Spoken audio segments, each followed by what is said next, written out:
সব জায়গায় আমরা এখন দেখতে পাচ্ছি আবার এ জালেম তো আর নেই, মুনাফিকরা আবার এ মাথাছাড়া দিয়ে উঠতেছে। এখানেও সংস্কার করা দরকার।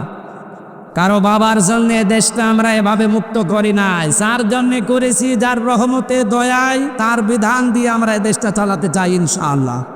এ অত্যাচার জুলুমের সাথে টপ টু বটন যারা জড়িত, আমি জানতাম খবর নিয়ে মাঝে মাঝে বলতে, স্বরাষ্ট্রমন্ত্রী এ কথা জানিয়েছে, এই জন্য আপনাদের যোগাযোগ বিচ্ছিন্ন। আমরা মাফ করব না, যে মাফ করে করুক, আমার কোনো মাফ নেই। কারণ এদের কারণে আমার ছোট মেয়েটা এখনো পর্যন্ত আমার চেনে না। বাড়িতে গেলেও মনে করে এরকম হুজুর বহু আসে, এও এক হুজুর। এই 3 বছরে তো আমার বন্ধু বান্ধব আমার যারা আছে, এই যে আমার বন্ধু, এরা বহু এই 3 বছরে গিয়েছে দেখা করার জন্য। আমার ছোট মেয়ে মনে করে ওই রকমই এক তালেব আসতেছে। আমি যে ওর বাবা, আমরা চেনেই না। কত দুঃখ আমার ভেতরে, বলেন তো আপনি কোন কারণে এটা করলে?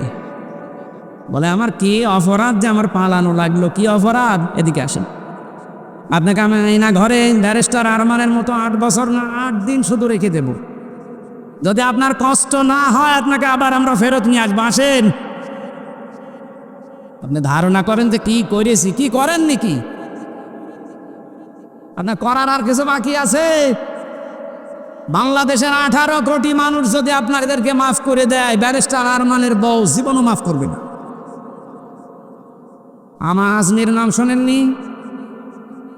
এই লোকটা একটা ব্রিগেডিয়ার জেনারেল, সেনাপ্রধান হওয়ার সব যোগ্যতা তার ভেতরে ছিল, আর তাকে 8-9 বছর মাটির নিচে কবরের ছেলে রেখে দিয়েছে। আপনি কি মানুষ? আর এর বড় বলে আমার কি অপরাধ, কি অপরাধ যদি দেখতে চান আসেন, আপনাকে আমরা হাতে কলমে দেখাচ্ছি। জালেম যারা, এই জালেমদের সংস্কার এই মুহূর্তে আমরা আহ্বান জানাচ্ছি, যারা দায়িত্বে আছেন, কোনো দেরি করা যাবে না। খুব তাড়াতাড়ি ছাত্র জনতার এইটাই আসল উদ্দেশ্য ছিল, যাদের সংস্কার চায়। এখন আবার নতুন করে অনেক জালেম মুনাফিক যারা, এরা আবার এই বৈষম্য আরম্ভ করেছে। এই সংস্কারকে যারা রুখে দিতে চাচ্ছে, যে সমস্ত জায়গায় সংস্কার হওয়ার দরকার 5 তারিখের পর থেকে অনেক জায়গায় আরম্ভ হয়েছিল, এই মুনাফিকরা আবার ওই জায়গাগুলো চালু করেছে। এমন এমন জায়গায় টোল নেওয়া আরম্ভ করছে, কিয়ামত পর্যন্ত মনে হয় টোল নিয়েই যাবে। অথচ ওই ব্রিজের টোল নেওয়া আরো 80 বছর আগে বন্ধ করার দরকার ছিল। হ্যাঁ, কথা বলে না কেন? এরকম সব জায়গায় আমরা এখন দেখতে পাচ্ছি আবার এ জালেম তো আর নেই, মুনাফিকরা আবার এ মাথাছাড়া দিয়ে উঠতেছে। এখানেও সংস্কার করা দরকার। কারো বাবার জন্য দেশটা আমরা এভাবে মুক্ত করি নাই, যার জন্য করেছি, যার রহমতে দয়ায় তার বিধান দিয়ে আমরা এই দেশটা চালাতে চাই ইনশাআল্লাহ। আমরা যেন গজবে না পড়ি, বিপদে না পড়ি, মুসিবতে না পড়ি, বিশ্ব যেন আমাদের দিকে ভালো নজরে তাকায়, সেই কথাগুলো আজকের তেলাওয়াতকৃত আয়াত সূরা তাওবার 119 নম্বর আয়াতে আছে। আপনাদের কষ্ট হচ্ছে? জবান খুলে এবার কোরআন থেকে শোনার জন্য পড়েন। আউযু বিল্লাহি মিনাশ শাইতানির রাজিম, বিসমিল্লাহির রহমানির রহিম।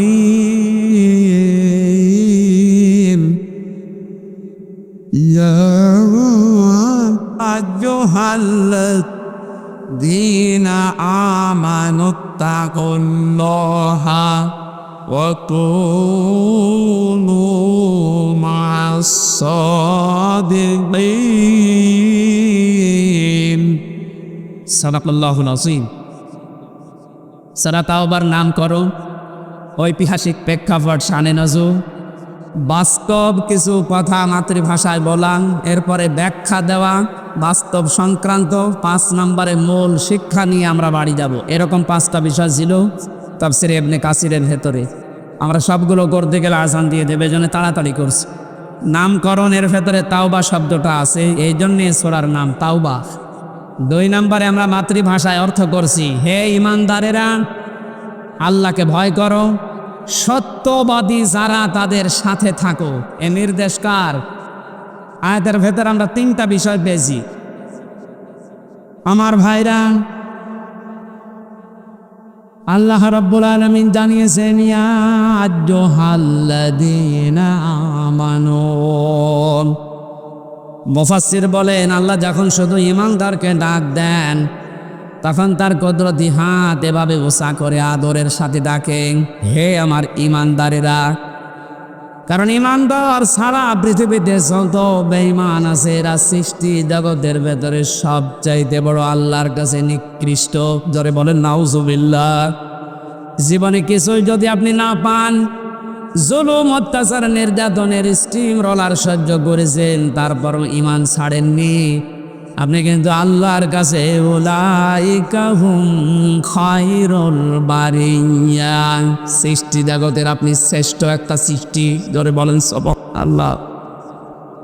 সিস্টেম অপর পৃষ্ঠায় আছে, কোনো মানুষ যদি ঈমান না আনে যত বড় জায়গায় থাক, আল্লাহর দৃষ্টিতে উলাইকা হুম শাররুল বারিয়া, আর সবচাইতে বড় নিকৃষ্ট সৃষ্টি। ধরে বলেন নাউজুবিল্লাহ।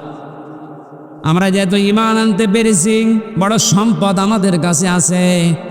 এবার আয়াতের পরবর্তী দুইটা বিষয় মেনে নিতে পারলে যত রকমের বিপদ আপদ বাধা বিপত্তির সামনে আসার কথা সবগুলো আল্লাহ নিজের পক্ষ থেকে দূর করে দেবেন। কোরআনে কারিমে আয়াতের ব্যাখ্যায় পেয়েছি আমি ওয়াজাহিদু ফিল্লাহি হাক্কা জিহাদি হুয়া জিতাবাকুম ওয়া মা জাআলা আলাইকুম ফিদ-দীনি মিন হারাজ ইলা আখিরি আয়াত। সূরা হজের ৭৮ নম্বর আয়াতের মাঝের অংশে আছে আল্লাহ পাক বলেন যেভাবে চেষ্টা করা দরকার, সাধনা করা দরকার, জিহাদ করা দরকার, আমি আল্লাহর জন্য ওইভাবে চালাও। তোমাদেরকে আমি আল্লাহ নির্বাচিত করেছি। ও মাগুরাবাসী, এই যে এজতেবা মানে নির্বাচিত করা, মনোনীত করা। নির্বাচিত করেন কে? আরো জোরে বলেন। তাহলে নির্বাচিত করা লাগে যার মাধ্যমে, তার নাম নির্বাচন। নির্বাচন করেই মানুষ নির্বাচিত হয়। অথচ 17 বছরের ভেতরে নির্বাচন কি আমরা দেখেই নাই। যারা নির্বাচিত হয়েছে নির্বাচন ছাড়া, এরা সব বৈধ না অবৈধ? কথা বোঝেন? নির্বাচনের মাধ্যমে নির্বাচিত হওয়া লাগে। আমরা তো নির্বাচিত হতে পারি নাই নির্বাচনের মাধ্যমে, নির্বাচন ছাড়াই আমরা নির্বাচিত হয়ে গেছি। সুতরাং দেশে যারাই দায়িত্বে ছিল এতদিন একটাও বৈধ না, সবগুলো অবৈধ।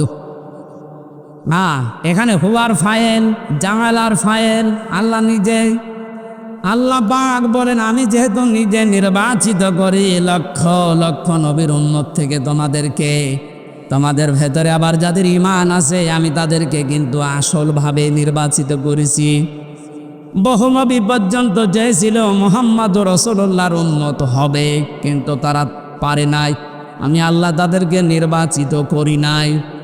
হযরত মুসা আলাইহিস সালাম তিনি চেয়েছিলেন আল্লাহ তুমি নবী বানিয়েছো, খুশি আছি।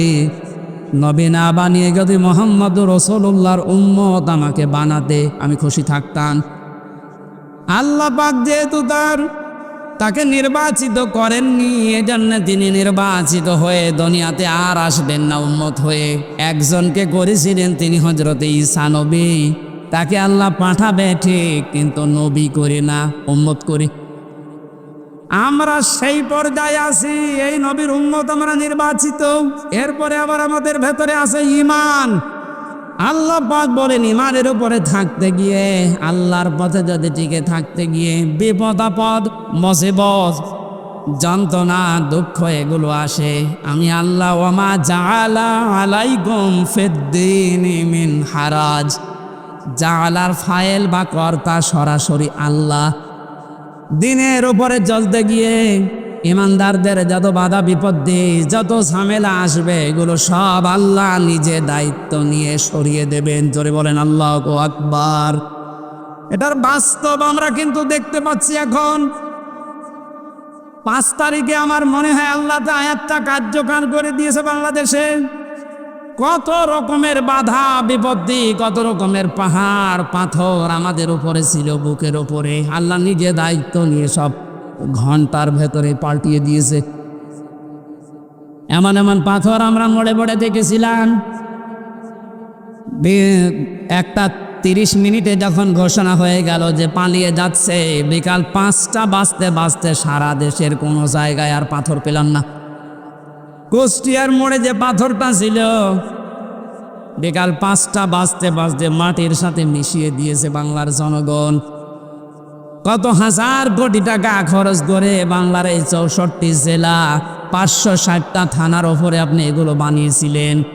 এই টাকাগুলো দিয়ে যদি আপনি রাষ্ট্রের কাজে লাগাতেন, যার জন্য এগুলো করলেন একটাও তো কাজে লাগে নাই, সব মাটিতে শুয়ে আছে। এখন টাকাগুলো আপনার বাবার টাকা ছিল না, টাকা ছিল জনগণের। এদের জালা এর ফাইল যেহেতু আল্লাহ নিজে করতাম, আমার মনে হয় আল্লাহ নিজে এই পাথরটা দায়িত্ব নিয়ে সরিয়ে আমাদের বুককে হালকা করে দিয়েছে। আলাম নাশরাহ লাকা সাদরাকা ওয়া ওয়াদা'না আনকা বিজরাক আল্লাযী আনকাযা যাহরাক। আল্লাহ পাক বলেন, হে নবী, আমি আপনার বক্ষকে উন্মুক্ত করিনি। আপনার পিঠের উপরে যে বোঝা আছিল, এ বোঝাটাকে আমি আল্লাহ নামাইনি। আমার মনে হচ্ছে আয়াতগুলো আল্লাহ 1500 বছর আগে না, 5 তারিখে সব নাজিল করিস। কোরআনের পাখি সেই 15 বছর আগে ঘোষণা দিয়ে গিয়েছিল, এমন একটা কালো গাঢ় অন্ধকার রাত আমাদের উপরে আসতেছে। মক্ষমভাবে যদি মোকাবেলা করতে না পারে, সক্ষমভাবে, তাহলে সুবহে সাদিক হওয়া বড় অসম্ভব। আল্লাহ নিজে দায়িত্ব নিয়ে সুবহে সাদিক আমাদের মাঝে এনে দিয়েছে। এজন্য আমরা যারা ইমানদার, কোনো ভয় নেই, কোনো চিন্তা নেই। ইমানদারদের ভয় চিন্তা আল্লাহ নিজের পক্ষ থেকে দূর করে দেয়। এর বাস্তব প্রমাণ শহীদ মীর কাশেম আলী। আমাকে কারারক্ষী বলছিল, হামজা ভাই, এই লোকটার যেদিন ফাঁসি হবে মাত্র 3 ঘন্টা বাকি আছে। আমি বললাম, স্যার আপনার ফাঁসি হবে 3 ঘন্টা, আপনি এবার প্রস্তুতি নেন। শহীদ মীর কাশেম আলী কারারক্ষী কুতুবউদ্দিন, এই যে রাজবাড়ি বাড়ি, আমার বলছে, হুজুর শেষ পর্যন্ত আমারে ডাক দিয়ে বলে, ভাই আমি ঘুমিয়ে গেলাম, 2 ঘন্টা পরে আমারে ডাক দেবেন। দেখলাম ঠিক ঘুমিয়ে গেছে। 2 ঘন্টা পরে ওরে ডাকলাম রাত 9টায়, যেহেতু 10টায় একে ওনার ফাঁসি। ওঠার পরে গোসল করে অজু করার পরে 2 রাকাত নামাজ আদায় করলেন। এশার নামাজ শেষ করে 2 রাকাত নামাজ আদায় করে আমারে বলছে, কারারক্ষী ভাই, জল্লাদ শাহজাহানকে ডাক দেন, আমি রেডি হয়ে গেছি। কারারক্ষী আমারে বলছে, আমির হামজা ভাই, আমার মনে হচ্ছে উনি শ্বশুর বাড়ি যাওয়ার জন্য ব্যস্ত। অথচ মাত্র 1 ঘন্টা আছে। ও বাংলার মুসলমানের, আপনার কি মনে হয় এই কঠিন পরিস্থিতিতে, অথচ তার ছেলেটা গুম হয়ে আছে, ব্যারিস্টার আরমান, তার স্ত্রী অসুস্থ হয়ে আছে, তার দলের লোক হাজার হাজার পালিয়ে বেড়াচ্ছে, জেল খাটতেছে, 24 ঘন্টা তার দলীয় লোকজন আতঙ্কে আছে। এই অবস্থায় সে বলছে, আমি 2 ঘন্টা ঘুমিয়ে নিলাম, আমারে ডেকে দেন। আপনি বলেন তো, ওই সময় কি ঘুম আসার কথা? কেন ঘুম এসেছে? কারারক্ষী বলছিল, ভাই ওনার ঘুম আসলো কি করে, আমার এখনো মাথায় ধরে না। আমি বললাম, আমার ধরেছে। আল্লাহ পাক বলেন, ইন্নাল্লাযীনা ক্বালু রাব্বুনাল্লাহু সুম্মা ইসতাকামু তাতানাজ্জালু আলাইহিমুল মালাঈকা। যারা একথা দুনিয়ায় বলতে পারে আমাদের রব আল্লাহ, আর এর উপর টিকে থাকতে পারে, আল্লাহ ফেরেশতা নাজিল করে তাদেরকে শুধু সাহায্য করে না। এটা যেহেতু তাতানাজ্জালু মুজারে, বর্তমান, ভবিষ্যৎ, প্রেজেন্ট, ফিউচার, মালাকুন্না দিয়ে আল্লাহ মালাইকা বহুবচন দিয়েছেন। যারা আল্লাহকে রব বলার পরে সত্যিই টিকে থাকতে পারে ইখলাসের সাথে, তাওয়াক্কুল করে, মাস্ট বি আল্লাহর ওয়াদা আল্লাহ পূরণ করবেই, তাদের জন্য ফেরেশতা আল্লাহ নাজিল করবেই। ফেরেশতাদের এসেছিল তার প্রমাণ, আল্লাহ তাখাফু ওয়ালা তাহজানু, ফেরেশতারা বলতে থাকে কোনো ভয় পাবেন না, কোনো চিন্তা নেই। কিসের ভয়, কিসের চিন্তা? তাফসিরে ফি জিলালিল করার সাইয়্যিদ কুতুব লিখেছেন, আমাকে যখন ফাঁসি দেওয়া হয়, যে ইমাম এসেছিল কালেমা পড়াতে, আমি ডাক দিয়ে বললাম, আপনি আমাকে কালেমা পড়াবেন, এর জন্যে রাষ্ট্র আপনাকে বেতন দেবে, অথচ এই কালেমার দাওয়াত দেওয়ার কারণে আজ আমাকে ফাঁসি দেওয়া হচ্ছে। সুতরাং ইমাম ভালো করে শোনেন, আপনার কালেমা আর আমার কালেমা এক কালেমা না। আল্লাহ তাখাফু ওয়ালা তাহজানু, সাইয়্যিদ কুতুব আয়াতের ব্যাখ্যায় তিনি লিখেছেন, ফেরেশতা যখন কানের কাছে এসে বলতে থাকে কোনো ভয় নেই, কোনো চিন্তা নেই, আপনার ছেলে মেয়ের জন্যে, আপনার দলের লোকের জন্যে, ব্যবসা প্রতিষ্ঠানের জন্য আপনার চিন্তা আসতে পারে, ভয় হতে পারে, আল্লাহ নিজে ওইগুলোর দায়িত্ব তার কুদরতি হাতে তুলে নিয়েছে।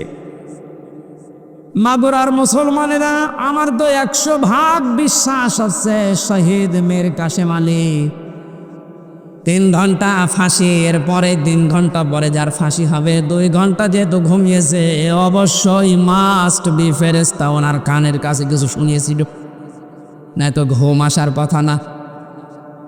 আমার তো কোনো চিন্তা টেনশন ছিল না, তারপর আমার ঘুম আসতো না 3 বছর। আর যার মাত্র 3 ঘন্টা পরে দুনিয়া থেকে বিদায় নেবে, তার ঘুম আসে কি করে?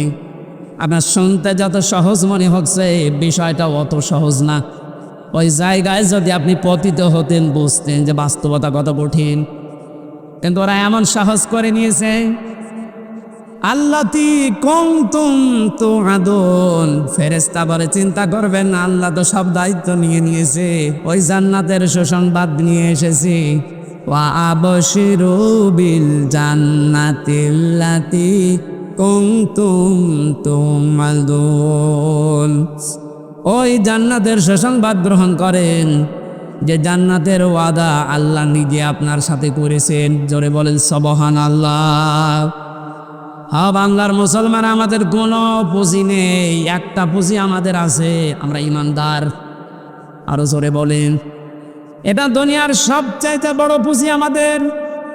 ইমানদারকে আল্লাহ বেশি ভালোবাসেন, এই জন্য ডাক দিয়েছেন, ইত্তাকুল্লাহ, আমি আল্লাহকে ভয় করো। মুফাসসির যারা এখানে আছে, যারা আলেম আছে, কোনো মানুষ যদি আমরা আল্লাহকে ভয় এ শব্দটা বাস্তবে দেখাতে পারি, দুনিয়ায় 9টা আর আখেরাতে 27টা উপকার আল্লাহ নিজে করবেন বলে কোরআনে ঘোষণা দিয়েছেন। এতগুলো ব্যাখ্যা করতে গেলে অনেক সময় লাগবে, এজন্য আমি এক কথায় বলছি, তাকওয়া মানে আল্লাহর ভয়, ঠিক আছে, কিন্তু যে যেখানে যেই কাজ করবেন, ওই কাজ করার আগে শিক্ষা এবং প্রশিক্ষণ নেওয়ার মাধ্যমে বাস্তব জীবনে ওই কাজটা সুচারুরূপে আঞ্জাম দেওয়ার নাম তাকওয়া। আশা করছি কথা বোঝা গেছে। আলহামদুলিল্লাহ, বাংলাদেশের ঐতিহ্যবাহী জেলা মাগুরা, শ্রীপুর উপজেলা শাখার উদ্যোগে বাংলাদেশ জামাতে ইসলামী শ্রীপুর উপজেলা শাখার উদ্যোগে আল্লামা দেলাওয়ার হোসাইন সাইদি রহমতুল্লাহ আলাইহিম ও বৈষম্য বিরোধী ছাত্র আন্দোলনে যারা শহীদ হয়েছে, তাদের আত্মার মাগফিরাত কামনায় আজকের এই মহাবিশ্বের মহাবিশ্বয় আল্লাহর কোরআনের তাফসির মাহফিলের স্বনামধন্য সভাপতি, বিশিষ্ট ইসলামী চিন্তাবিদ, শিক্ষাবিদ জনাব অধ্যাপক ফখরুদ্দিন মিজান, আমির শ্রীপুর উপজেলা বাংলাদেশ জামাতে ইসলামী দাওয়াত বারকাতুহুল আলিয়া, মাহফিলে প্রধান অতিথি শাইখুল মাশায়েখ, বাংলাদেশ জামাতে ইসলামী মাগুরা জেলা শাখার সম্মানিত জেলা আমির, ইসলামিক চিন্তাবিদ, শিক্ষাবিদ জনাব অধ্যাপক MB জাকির বাকির, আতালাল্লাহু আমরাহু ওয়া বারাকাল্লাহু ফি হায়াতি, বলেন আমিন। এতক্ষণ যারা আলোচনা রাখলে, চুয়াডাঙ্গা থেকে আগত মাওলানা হোসাইন আহমেদ মাহফুজ, মাওলানা অলিউর রহমান হাফেজ, মাওলানা আকিদুল ইসলাম, এতক্ষণ সুরের জগতে আমাদেরকে মাতিয়ে রেখেছিলেন, যার এক একটি ইসলামী সঙ্গীত আমার 1-1.5 ঘন্টা 2 ঘন্টার আলোচনার সমান। বিশিষ্ট আইনজীবী, ইসলামিক সঙ্গীত শিল্পী, যশোরের কৃতি সন্তান, আমার খুলনা বিভাগের গর্ব জনাব অ্যাডভোকেট রকনুজ্জামান দামাত বারকাতুহুল আলিয়া। এখানে আসার কথা ছিল আরেকজন সঙ্গীত শিল্পী, যশোরের সন্তান জনাব কবির বিন সামাদ। উনি আসতে পারেন না শারীরিক অবস্থার কারণে, মনে হয় এখনও আছে, উমরাতে এসেছে। ভাইয়ের জন্য দোয়া করছি। মঞ্চে বসা সম্মানিত ব্যক্তিবর্গ, বিশেষ করে যাদের মাধ্যমে মাহফিলটা নিয়েছিলাম কোরআনের প্রচারের জন্য, আপনাদের এলাকার সন্তান, প্রশাসনের দায়িত্বে আছে উনি জনাব কসির উদ্দিন ভাই। মঞ্চে বসা বন্ধুবর মৌলানা আবু তালিব হাশেমি, সামনে বসা মুসলমান ভাইরা, পর্দার আড়ালের সম্মানিতা মা এবং বোনেরা, প্রশাসনের ভাইয়া, আপনারা প্রস্টারে যে সমস্ত নাম দিয়েছেন এই নামগুলো দোয়া করার জন্য বলেছি। অনেকে হয়তো ভাবছে যে এটা জামাত ইসলামের অনুষ্ঠান, আমাদের যাবার দরকার নেই। না, এটা জামাত ইসলামের অনুষ্ঠান নয়, এটা কোরআনের অনুষ্ঠান। কোরআনে কারিমকে শুধু জামাত ইসলাম শিবিরের জন্যে বলেন? আপনি যদি আল্লাহকে বিশ্বাস করে থাকে, মরণের পরে এ কোরআন আপনার জন্যেও কাজে লাগবে। সুতরাং দল, মত, জাতি, বর্ণ, ধর্ম নির্বিশেষে সবার জন্যে হাদা বায়ানুল লিন্নাস হুদাল লিন্নাস, মানুষ পদবাচ্চে যারা বিবেচিত তাদের জন্য আল্লাহ কোরআন দিয়েছে। সুতরাং দল মত নির্বিশেষে যারা এসেছি আজকের এই আলোচনায়, খুশি হয়ে বলছি আলহামদুলিল্লাহ। কথা বন্ধ করে আল্লাহ পাক জানিয়েছেন, তাহা মা আনজালনা আলাইকাল কোরআন লিতাশকা। হে নবী, এ কোরআন আমি দিয়েছি আপনাকে লিতাশকার জন্য না। আপনি অপমান হবেন, অপদস্থ হবেন, মায়ের খাবেন, না খেয়ে থাকবেন, বন্যার পানিতে ডুবে মরবে, এই জন্যে কোরআন দিই। কোরআনে কারিম দিয়েছি এগুলো সব ওভারকাম করার জন্যে। এ কোরআন আমাদের কাছে থাকার পরও আজ আমরা ওভারকাম করতে পারছি না, তার একটাই মাত্র কারণ, জেলা আমির যে হাদিসটি বলছিলেন আমরা ওইটার বাস্তব ব্যাখ্যার দিকে যাব। উনি সময় পান নিয়ে জানে বলতে পারেননি। আল্লাহ পাক নবীজিকে এখানে ডাক দিয়েছেন তহা বলে। কি বলে? কোরআনে আমরা জানি বিশ্বনবীকে বিশেষভাবে আল্লাহ 7টা নাম ধরে ডাক দিয়েছেন, তার ভেতরে তহা একটা। প্রথমে ডাক দিয়েছেন ইয়াসিন, হে নেতা। ইয়া শব্দের শাব্দিক অর্থ হচ্ছে হে, হাটারফে নেদা। সিন মানে সাজ্জেদ। তাফসিরে কাবির আল্লামা ফখরুদ্দিন রাজি রহমতুল্লাহ আলাইহি, উনি ইয়াসিন শব্দের ব্যাখ্যা করতে গিয়ে 5টি বিষয় নিয়ে এসেছেন। তিনি বলেন, সিন মানে সাজ্জেদুল আলামিন, সিন মানে সাজ্জেদুল বাশার, সিন মানে সাজ্জেদুল কাউনাই, সিন মানে সাজ্জেদুল আম্বিয়া, সিন মানে সাজ্জেদুল মুরসালি। আমরা অনেকে এখানে জানি হাদিসটা যে সূরা ইয়াসিন যদি কেউ একবার তেলাওয়াত করে 10 খতম কোরআন শরীফ পড়ার সওয়াব হয়। এটা আমরা জানি কি না? কখন হবে? প্রত্যেকটি অক্ষরে মাস্ট বি 10টা করে নাকি আপনি পাবেন। এর ভেতরে 83টা শিক্ষা আছে, এগুলো আপনার জীবনে তো থাকা লাগবে। তার প্রথম শিক্ষায় আল্লাহ দিয়েছেন ইয়াসিন, আল্লাহর ঘোষণা দেওয়া নেতা এ পৃথিবীতে একজন, তার নাম মুহাম্মাদুর রাসূলুল্লাহ সাল্লাল্লাহু আলাইহি ওয়াসাল্লাম। সুতরাং আপনি যদি বাংলাদেশ সহ বিশ্বের 228টা রাষ্ট্র এখন চলছে স্বাধীন পরাধীন মিলে, এই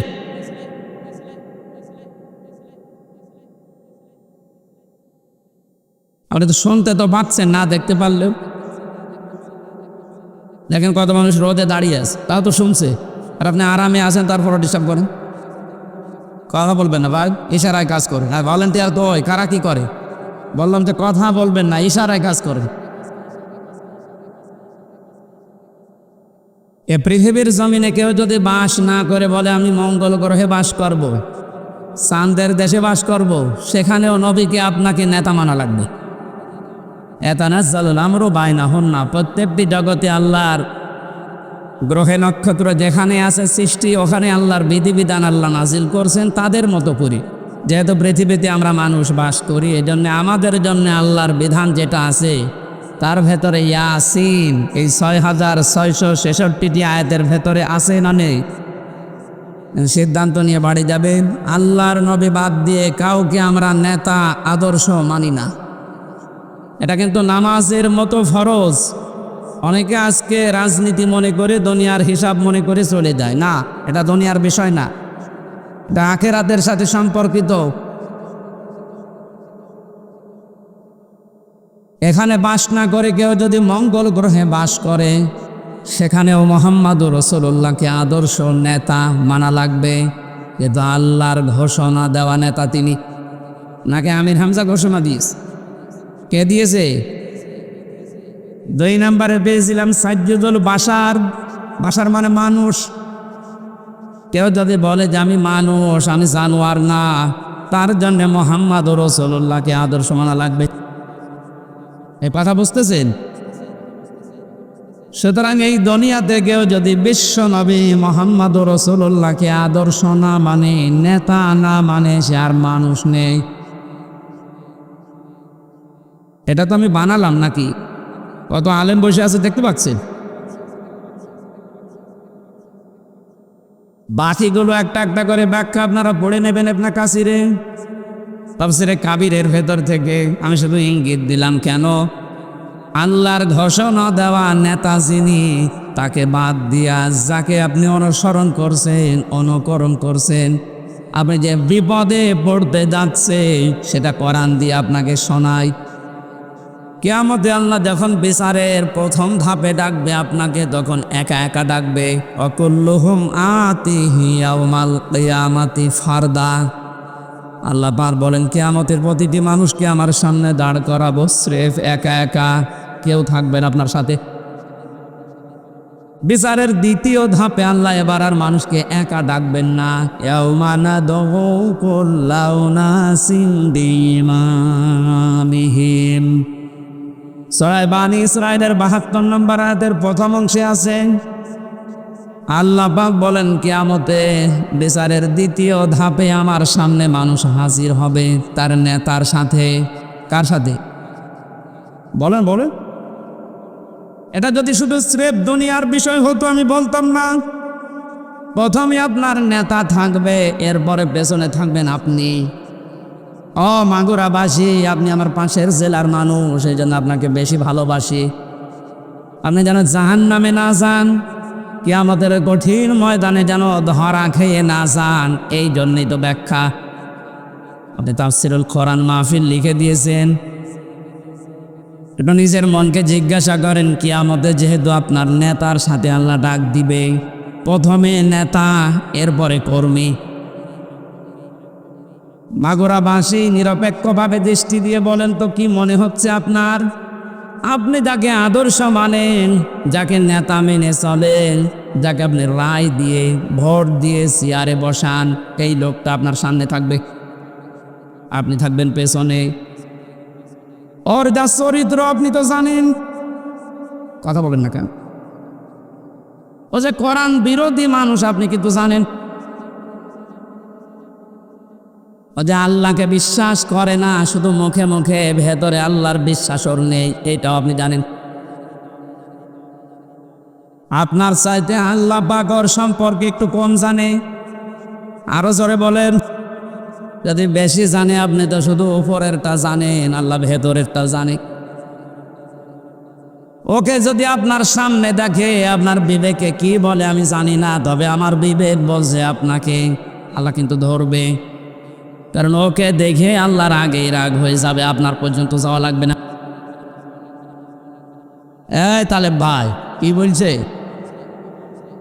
মেহেরপুরের লোক না, এভাবে বলে কি বলছে? এই মানুষগুলো দেখেন নিজেই বলছে হ্যাঁ ঠিক, তার মানে আমি ধরা খাবো। আপনি বুঝে বলেন আর না বুঝে বলেন এইটাই সঠিক। আমার কোরআনের চোখ লাগিয়ে, হাদিসের চোখ লাগিয়ে যেটা দেখতে পাচ্ছি সত্যি, আপনি কিন্তু ধরা খাচ্ছেন। এই জন্যই তো বলছে আপনি পাল্টাবেন আজকেই। নেতা এটা দুনিয়ার বিষয় না। মাইয়াশফা শাফাআতান হাসানাতান ইয়াকুল লাহু নসীবুম মিনহা। ওমাই ইয়াশফা শাফাতান সাজ্জিয়াতান ইয়াকুল লাহু কিফলুম মিনহা ওয়া কানা আল্লাহু আলা কুল্লি শাইইন মুকিতারান। সূরা নেসার 85 নম্বর আয়াতে আছে, এটা ফি জিলালিল কোরআনে ব্যাখ্যা আছে, আমি শুধু সামারাইজ করে বলছি। আল্লাহ পাক বলেন, কেউ যদি ভালো কাজে সাহায্য সহযোগিতা করে, সুপারিশ করে, একটা লোক ভালো কাজ করে যা পাবে আপনি শুধু সুপারিশ করে তাই পাবেন। এদের ব্যাখ্যায় মুফাসসির লিখেছেন, কিয়ামতে বহু মানুষ উঠবে, তার আমলনামায় লেখা থাকবে জিনার গুনাহ। লোকটা বলবে, মাবুদ আমি বৈধ স্ত্রী নিয়ে সংসার করেছিলাম, আমি জিনা করিনি। তোমার ফেরেশতারা মনে হয় ভুল করিস। আল্লাহ পাক বলেন, বান্দা আমি জানি তুমি জিনা করনি, কিন্তু তুমি এমন মানুষকে সাপোর্ট দিয়েছিলে, ভোট দিয়েছিলে, রায় দিয়েছিলে, সমর্থন জানিয়েছিলে, যে লোকটা ক্ষমতার চেয়ারে বসে জিনা জারি করেছিল, নাইট ক্লাব চালু করেছিল। কয়েকদিন আগে একটা জরিপ দিয়েছিলাম, শুধুমাত্র ঢাকা সিটিতে 250টা নাইট ক্লাব চলছে। এখানে যে সব জায়গায় শুধু আল্লাহর জিকির হয়, কি হয় আপনি টের পাচ্ছেন না? এগুলো যারা করেছিল, আপনি তো রায় দিয়েছিলেন, তাদেরকে সাপোর্ট দিয়েছিলেন। এই লোকটা ক্ষমতা পেয়ে, আপনার ভোট পেয়ে, রায় পেয়ে, চেয়ার পেয়ে এই যে নাইট ক্লাবগুলো চালু করে আল্লাহর জিকিরের পরিবর্তে নাফরমানি চালু করেছে। হাজার লক্ষ লক্ষ জেনা সংগঠিত হয়েছিল। শুধু একা পাবে না, আপনার এই রায়ের কারণে আপনার আমলনামায় ফ্ল্যাক্সি লোড হয়ে যাবে। এখন যদি বলেন আমার তো ফ্ল্যাক্সি খোলা নেই, খোলা লাগবে না, এমনি ফুলে যাবে, কারণ আপনি তো ফুলে দিয়েছেন। অনেক মানুষ এমন আছে, তারা বলবে রব্বুল আলামিন আমি তো হজ করিনি, আমার নামের আগে হজের সওয়াব লেখা কোন কারণে? আল্লাহ পাক বলেন, বান্দা আমি জানি তুমি হজের সমর্থ ছিল না, হজ করতে পারোনি। এমন মানুষকে রায় দিয়েছিলে, যে লোকটা চেয়ার পাওয়ার পরেই হজের সিন্ডিকেট ভেঙে দিয়েছে।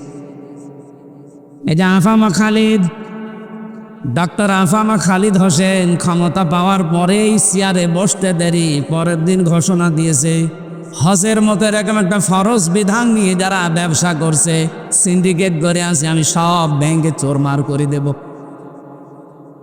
এইরকম মানুষগুলোকে যদি 151 জন আমরা পাঠাতে পারি, হজ সহজ যত আল্লাহর বিধানের সাথে দেশে আজ তামাশা করা হচ্ছে, সবগুলো আমরা ভেঙে দিতে পারবো।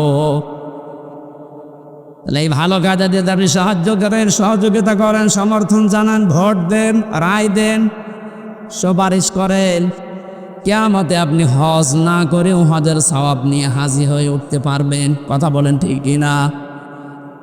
এই জন্য বারবার আমি স্মরণ করাচ্ছি, যাকে আপনি সামনে নিয়ে স্লোগান দিচ্ছেন, এ লোকটার চরিত্র কিন্তু আপনি জানেন। এমন মানুষকে সামনে যে ব্যবস্থা আসছে, সাপোর্ট করা যাবে না, সুপারিশ করা যাবে না, রায় দেওয়া যাবে না, ভোট দেওয়াও যাবে না। যে লোকটাকে দেখলে আল্লাহর রাগ হয়ে যায়। এখানে একটা ছোট্ট কথা বলছি, সূরা ফুরকান 19 নম্বর পারা 4 নম্বর পৃষ্ঠার 15 নম্বর লাইনে আছে, বাড়িতে যে মিলাবেন। কোন মুসলমান ইমান যাদের আছে, কোন মুমিন 3টা গোনা দুনিয়ায় করতে পারে না হুঁশ থাকতে। এই ভালো করে মিলাবেন, আমি গতানুগতিক কথা বলি না। কোন মুমিন পৃথিবীতে জীবিত থাকতে হুঁশ থাকা অবস্থায় 3টা গোনা করতে পারে না। এ ঘোষণা দিচ্ছে কে? নাকি আমি বানালাম? এবার আল্লাহর ঘোষণা শোনেন, ওয়াল্লাযীনা লা ইয়াদউনা মা'আল্লাহি ইলাহান আখারা ওয়া লা ইয়াকতুলুনান নাফসাল্লাতী হারামাল্লাহু ইল্লা বিল হক ওয়া লা ইয়াজনুন। আল্লাহ পাক বলেন, 1 নম্বরে তারা আল্লাহ বাদে অন্য কাউকে ডাকতে পারে না। আল্লাহ বাদে অন্য কাউকে যারা ডাকছে, কোনো মুমিন এ ডাক দিতে পারে না। আজ কয়েকদিন ধরে একটা ভিডিও চোখে পড়ছে, জালেমরা তো বিদায় নিয়েছে, আমরা দেখতে পাচ্ছি। তো বাংলাদেশে এখন অনেকেই মুনাফিকের আচরণ আরম্ভ করিস। আল্লাহর ঘোষণা ছিল কি, কোন মমিন পৃথিবীতে 3টা গনা করতে পারে না, করলে সে আর মমিন থাকে না। 1 নম্বরে আল্লাহর সাথে অন্য কাউকে আপনি ডাকতে পারবেন না। ভিডিওতে দেখলাম একজন, এদেশে অনেক বড় দায়িত্বে আছে, আমি নাম নিলাম না,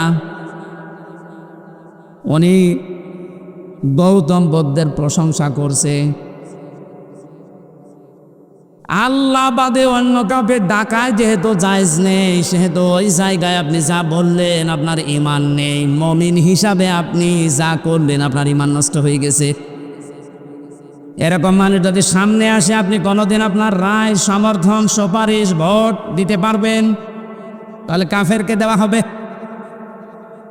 2 নম্বরে ওয়ালা ইয়াকতুলুনান নাফসাল্লাতী হারামাল্লাহু ইল্লা বিল হক।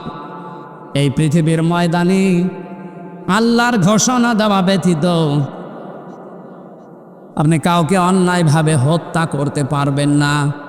অথচ এই 5 তারিখের আগ পর্যন্ত আপনি তাকান, ন্যায় অন্যায় কোথায় পেয়েছেন? আমার সামনে কুষ্টিয়াতে 14 জন মানুষকে শহীদ করে দেওয়া হয়েছে। এই হত্যার সাথে টপ টু বটন একেবারে উপরের নির্দেশ, যত মানুষ জড়িত এরা একটাও আর মুসলমান মুমিন নেই, বিপরীতটা হয়ে গেছে। এরা যদি সামনে আসে কোনোদিন সুপারিশ করবেন, রায় দেবেন, ভোট দেবেন, সমর্থন জানাবেন। 3 নম্বরে ওয়ালা ইয়াজনুন, মুমিন কখনো সজ্ঞানে স্বেচ্ছায় বশ থাকার পর জেনা করতে পারে না। কিন্তু বাস্তবতা আমরা পুরো উল্টা দেখেছি। এই 17 বছর এত বড় দরবেশ, ওর ফিরিস্তে দেখেছেন, মানুষের বউ জোর করে নিয়ে সংসার চালিয়েছে। জোরে বলেন নাউজুবিল্লাহ। কোরআনে কারিমের সূরা ফুরকানের আয়াত অনুযায়ী এই 3টা গুনাহ কোনো মুমিন করতে পারে না। সুতরাং যারা করছেন আপনারা মুমিন নেই। আর দেশে 96% মুসলমান কোনোদিন আপনাদেরকে সাপোর্টও করতে পারে না। আমি আশা করছি আপনি কথা মেনে নেবেন, কারণ এটা আমার নিজের কথা না, আল্লাহর বক্তব্য। আমি শুধু অ্যাডভার্টাইজ করলাম। কথা বলেন না কেন? মানবেন কিনা আপনার বিবেককে জিজ্ঞাসা করেন। নবীকে যে আল্লাহ 7টা নামে ডাক দিলেন, তার প্রথম নাম যেহেতু ইয়াসিন ছিল, ইয়াসিনের 2 নাম্বার অর্থ হচ্ছে সাজ্জিদুল বাশার। মানুষ হিসাবে দাবি করলে আপনাকে মুহাম্মাদুর রাসূলুল্লাহ মাস্ট বি, তাকে আদর্শ নেতা মানাই লাগবে। কেউ যদি না মানে, আলাদাবুল মুফরাদের বর্ণনা, দুনিয়ায় যাদের আদর্শ, যাদের নেতা মুহাম্মাদুর রাসূলুল্লাহ ছিল না, এই মানুষটা মরণের পরে বিনা হিসাবে, বিনা বিচারে জাহান্নামী। এটা আমি মানালাম। হ্যাঁ,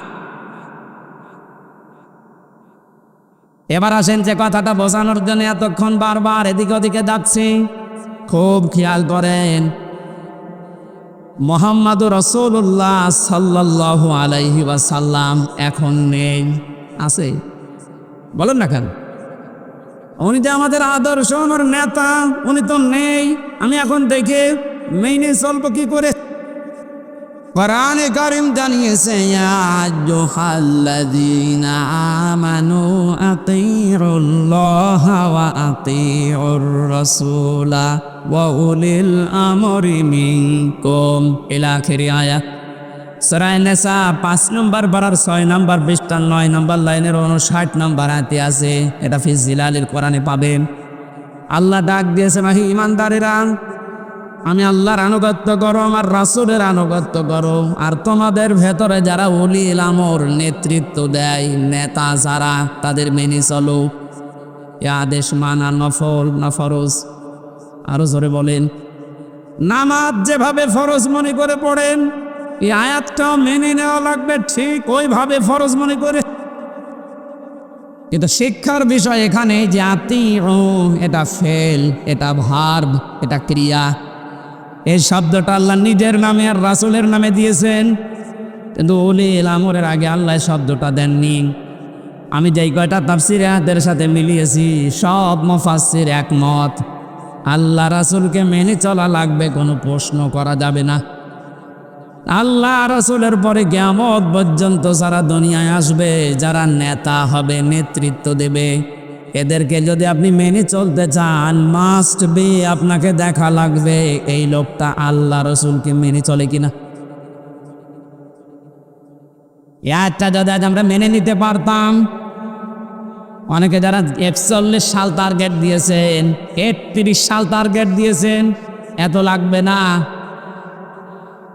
আমার যতটুকু বিশ্বাস, এই 5 তারিখের পর থেকে আজকের এই 6 তারিখ, মাত্র এই 32 দিন, এই 32 দিন এই যেভাবে পাল্টেছি আমরা, আপনি আর কিছুদিন সময় দেন, 16 থেকে এখন প্রায় 36% মানুষ এদেশে চাচ্ছে যে ইসলাম রাষ্ট্রীয়ভাবে কায়েম হোক।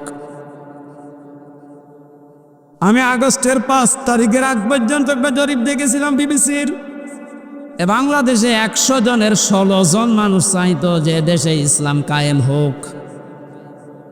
কিন্তু আগস্টের 5 থেকে সেপ্টেম্বরের আজকে 7 তারিখ, মাত্র 32 দিনে গতকালকের রিপোর্টও দেখেছি, এদেশে এখন 36 জন মানুষ চাচ্ছে এদেশে ইসলাম কায়েম হোক। একটু যেতে দেন সময়টা, 51 যখন হয়ে যাবে দেশের মানুষ যে ইসলামে দেশে কায়েম হোক, কোনো মহারথী আর বাধা দিয়ে পার পাবে না। আর আমরা এটা দেখতে চাই। কথা বলেন না কেন? জালেমরা তো বুঝেছিল, পালিয়েছে। মুনাফিক অনেকে আছে, অনেকে বুঝে ফেলছে, এজন্য খালি তোড় জোড় করছে, না আর সময় দেওয়া যাবে না, সময় দেওয়া যাবে না। মানে এরকম পরিবেশ তৈরি করেছে কি আপনার বাবা নাকি? যারা তৈরি করে দিয়েছে বৈষম্য বিরোধী ছাত্র আন্দোলনের এই নেতা কর্মী যারা, এরা যা বলবে তাই হবে। আপনি কোথাকারকে কি করেছেন? আপনি 17 বছর আপনি এখন বড় বড় ইস্যু তৈরি করে নিয়ে আসতেছেন। যারা এভাবে স্বাধীন মুক্তভাবে জীবনে চলাফেরা করার পরিবেশ তৈরি করে দিয়ে গেল, তারা যা বলবে আমরা তাই মেনে নেব। বেশি বাড়বেন, জালেমরা বেশি বাড়ার কারণে এই পরিণতি হয়েছে। মুনাফিকরা যদি বেশি বাড়ে, মুনাফিকদের অবস্থা আরো শোচনীয় হবে। সবচেয়ে বেশি আশ্চর্য হয়েছে গত পরশুদিন, এই 17 বছরের ভেতরেও কোনো বড় জালেম হোক আর ছোট জালেম হোক, কেউ সাহস পায়নি যে কোরআনে কারিমের কথা মসজিদে বলতে দেব না, এরকম সাহস কেউ দেখায়নি। কথা বললেন না কেন? আমি পাইনি, কিন্তু গত 2 দিনে অনেক জায়গায় দেখছি জালেম তো নেই দেশে, মুনাফিক আছে। এই মুনাফিকেরা এখন সুর তুলছে মসজিদে, কিসের কোরআনের কথা মসজিদে বলা যাবে না। আল্লাহর ঘোষণা শোনেন এবার, আমান আযলামু মিম্মান মানা মাসাজিদাল্লাহি আইয়ুযকারা ফিহা ইসমুহু ওয়া সাআ ফি খারাবিহা। সূরা বাকারা 114 নম্বর আয়াতের প্রথম অংশে আছে, ও মাগুরাবাসী, এটা রেকর্ড হচ্ছে, কালকে সারা দেশে ছড়াবে। আমার সামনে এখন এই 10,000 20,000 মানুষ না, আমার সামনে এখন 18। সবাইকে উদ্দেশ্য করে বলছি যারা একথা ছড়িয়েছেন যে মসজিদে কিসের কোরআনের কথা, আল্লাহর ভাষা দেখেছেন? আল্লাহ বলেন, বড় জালেম আমার দৃষ্টিতে ওইটা যে আমার ঘর মসজিদে আমার নামের আলোচনা, আমার জিকির, আমার কোরআনের কথা বলতে দেয় না। সুতরাং ভুল করছেন আপনি কিন্তু জালেমের খাতায় পড়বেন, আর জালেম হলে সে আল্লাহর টার্গেট। জালেমেরা টার্গেট কার? বলেন বলেন বলেন। আল্লাহ যদি কাউকে টার্গেট নেয়, কি হয়েছে দেখেছেন? কালামানিকের বিসি উড়ে গেছে। এই কথা বলছে না? আমি অপমান দেখেছি পৃথিবীতে বিভিন্ন মানুষের, তে কালামানিকের মতো অপমান আমি দুনিয়ায় দেখি। এটা টক শো থেকে যারা ডাবিং করে ওর কথা দিয়েছে, যা তাই বলে আমার বিসিতে মারবে, কি হারিয়েছে।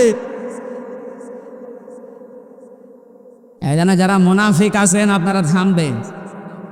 যারা আল্লাহ বাদে অন্য কাউকে ডাকার কথা বলে, ওর তো ঈমান নেই, ও তো মুনাফিক। মুনাফিকও না, কাফের। এই কথা বলে না কেন? কারণ মুমিন কোনোদিন আল্লাহ বাদে অন্য কাউকে ডাকতে হ্যাঁ, অন্য ধর্মের যারা আছে তাদের দেবতাকে ডাকবে, কোনো অসুবিধা নেই, ডাকুক, আরো ব্যবস্থা করে দেওয়া লাগবে। কিন্তু আপনি মুসলিম নাম নিয়ে আল্লাহর পাশাপাশি অন্য কাউকে ডাকবেন, আপনার ঈমান থাকবে না, আপনি বেঈমান হয়ে গেছেন। আজ কিছু মানুষ এটা ৯৬ ভাগ মুসলমান বাদ দিয়ে বাকি থাকে, আর দেশে অন্য ধর্মের কয় ভাগ? ৪ ভাগ। বলেন বলেন, এই ৪ ভাগ মানুষকে নিজেদের পক্ষে রাখার জন্যে আন্তর্জাতিকভাবে বিভিন্ন মহলকে এটা দেখানোর জন্যে ঈমান পর্যন্ত অনেকে বিক্রি করে দিচ্ছে। আমি নিচে নামলাম না, আপনি বোঝার যদি বুঝে নেন। এজন্য যে কথাটা আমি ইঙ্গিত দিতে চাচ্ছি, মুহাম্মদ রাসূলুল্লাহ বাদ দিয়ে অন্য কাউকে যে মানুষগুলো আদর্শ মেনে আছেন, আপনি ভুল পথে আছে। কিয়ামতে আপনি যে ধরা খাবেন আপনি নিজেই স্বীকার করবেন। সুতরাং এখনই আপনি ফিরে আসবেন। ফিরে আসবেন কিনা বলেন তো? ফিরে আসবেন। আমি চাই আপনি যেন কিয়ামতে বিপদে না পড়েন। আমরা সবাই আল্লাহর বানানো জান্নাতে যেতে চাই ইনশাআল্লাহ। আমরা কোরআনে কারিমের একটা মাত্র আয়াত পড়েছি, সূরা তাওবা ১১৯ নম্বর আয়াত।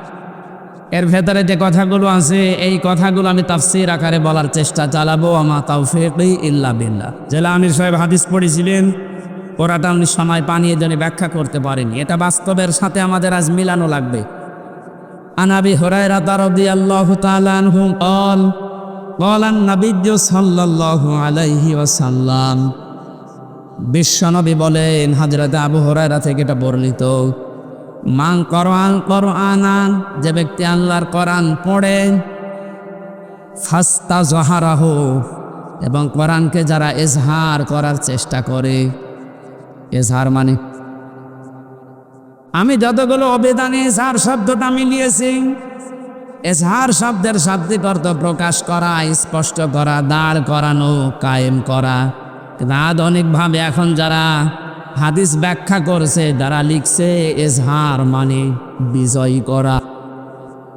কোরআন যারা দেশে আমরা পড়ছি, আমরা যদি এই মানুষগুলোই কোরআনকে বিজয়ী করার জন্য চেষ্টা চালাই, ফাহাল্লা হালালাহু ওয়া হাররামা হারামাহু, এর ভেতরে বর্ণিত হালালকে হালাল জেনে মেনে নেওয়া, হারামকে হারাম জানার পরে ছেড়ে দেওয়া, আদখালাহুল্লাহুল জান্নাহ, নবীজি বলেন আল্লাহ তাকে জান্নাতে দিয়ে দিয়েছে। মাগুরাবাসী আমরা এখনো মরলাম না, অথচ আদফালা মাঝির শিখা দিলেন কেন? আমরা তো মরবো, কবরে যাব, এরপরে তো জান্নাত। নবীজি একই জানিয়েছেন, আদখালাহুল্লাহুল জান্নাহ, আল্লাহ তাকে জান্নাতে দিয়ে দিয়েছে। তার মানে কি?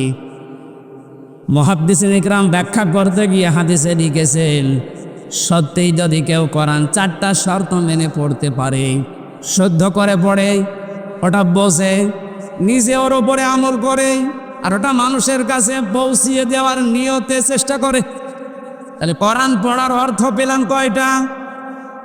শর্ত। কোরআন পড়ার শর্ত কয়টা? শুদ্ধ করে পড়া, নিজে বোঝা, ওটা নিজের ব্যক্তিগত জীবনে আমল করা, কাজে পরিণত করা। 4 নম্বরে ওই কথাটা মানুষের কাছে পৌঁছিয়ে দেওয়ার জন্য চেষ্টা করা।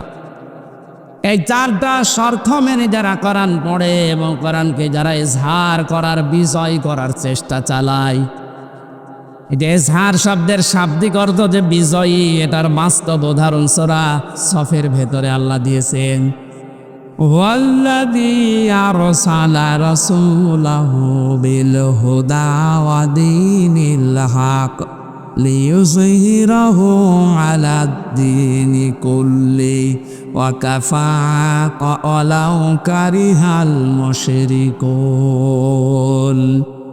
আল্লাহ বলেন, তিনি সে আল্লাহ যিনি তার রাসূলকে সত্য দিন দিয়ে, জীবন বিধান দিয়ে দুনিয়াতে পাঠিয়েছেন। উদ্দেশ্য তার একটাই, লিইয়ুযহিরাহু আলাদ দীনি কুল্লি, যত রকমের বিধান দুনিয়াতে আছে, মানুষের তৈরি করা নিয়ম নীতি, সবগুলো পেছনে ফেলে দিয়ে আল্লাহর কোরআনকে, ইসলামকে তিনি বিজয় করবেন। জোরে বলেন সুবহানাল্লাহ।